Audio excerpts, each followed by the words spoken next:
वळूयात पुढच्या बातमीकडे। राणे कुटुंबामध्ये सुरू असलेला वाद योग्य नाही असं मत व्यक्त केलंय रोहित पवार यांनी। भावकीमध्ये वाद लावणाऱ्यांचा हेतू काय असतो आम्ही पाहिलंय। राणे बंधूंनी भाजपचा खरा चेहरा ओळखावा असं देखील रोहित पवार यांनी म्हटलंय।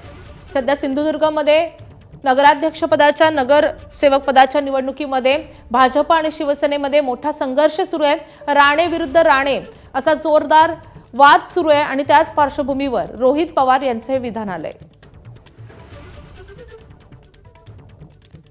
तर रोहित पवारांची एक पोस्ट आहे, आपण पाहूयात।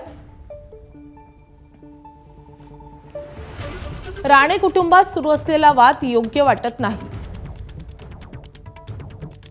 भावकीत वाद लागल्यानंतर काय होतं,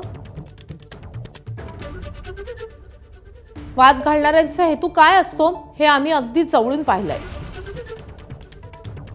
राणे बंधूंनी कुटुंबात भावाभावात वाद लावून दुरून मजा घेणाऱ्या भाजपचा खरा चेहरा ओळखावा असं देखील रोहित पवार यांनी म्हटलंय। दुसऱ्याचं महत्त्व कमी करणं ही भाजपची रणनीती समजून त्या जाळ्यात अडकू नये असंही आवाहन त्यांनी केलंय।